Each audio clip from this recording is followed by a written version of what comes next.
He says he will have the pale one who sleeps on the bed of the mistress. Oh, my mistress, not I, not I. I'm afraid for him and for my life. And he is only a man, and a man who is no more than a man with a maid. And these things are all the same, and this much I do. Take her and give her to him. Well now, it is ill to force the young maid like this. She must do as she is told, and it is foolish. And with this weeping over a small thing that must happen to every woman sooner or late. Let us see first what else can be done.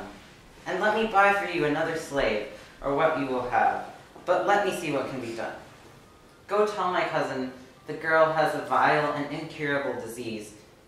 But if he will have her with that, then well enough, and she shall come to him. But if he fears it, and as we all do, then tell him he can have another and a sound one.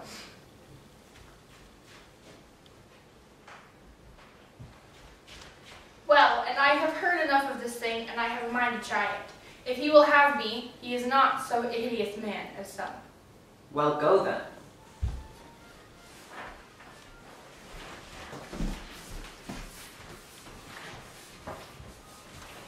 Follow close behind me, for it will happen, I know. He will seize the fruit closest to him. Now keep away from your mistress for a day or two, my child, until she is past her anger, and when the other one comes in, hide, lest he desire you again. The cousin lived there for a moon and a half, and he had the wench when he would, and she conceived by him, and boasted of it in the courts. Then suddenly the war called, and the horde went away quickly as chaff, caught and driven by the wind, and there was nothing left except filth and destruction they wrought. As he sat there in the darkness under the tree, one passed beside where he was sitting near the gate of his court, where the tree stood, and he looked quickly, and it was Pear Blossom. Come to me, child. I'm a very old man. I like old men. I like old men. They are kind. A little maid like you should be with a tall, straight youth. A little maid like you, like my son. Young men are not kind. They're only fierce. And he took her and raised her gently and led her into his own court. When it was done, this love of his age astonished him more than any of his lusts before. For with all of his love for Pear Blossom, he did not seize upon her as he had seized upon the others whom he had known. Well, and so it is the old lord over again. Well, and I said she had better take a young lad, and she would have the old one. It will be a pretty thing to tell the mistress. I do not know myself how the thing happened. I have not meant to add another woman to my courts, and the thing came about of itself. Well, and the mistress should be told.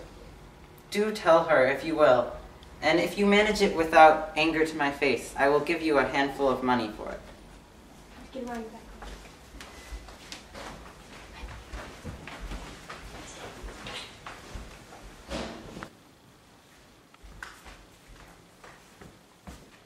Well, and the thing is told, and she was angry enough, until I reminded her she wanted and has wanted this for a long time, the foreign clock you promised her, and she will have a ruby ring for her hand, and a pair so that there will be one on each hand, and she will have other things as she thinks of them, and a slave to take Pear Blossom's place, and Pear Blossom is not to come to her anymore, and are not to come soon, because the sight of you sickens her.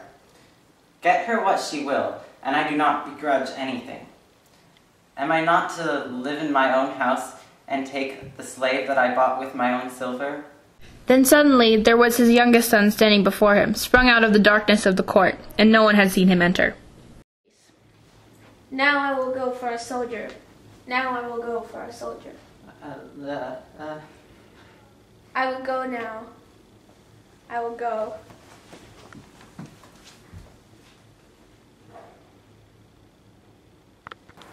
This land I will sell and that one. Yes. We will divide the money evenly, and your share I will borrow at good interest. For now, with the railroads, I can ship rice through the sea, and Now, evil, idle sons, sell the land. No, we will never sell the land. It is the end of the family when they begin to sell the land. Out of the land we came, and into it we must go. And if you will hold your land, you can live. No one can rob you of land. If you sell the land, it is the end. Rest assured, we will never sell the land. But over the old man's head, they looked at each other and smiled.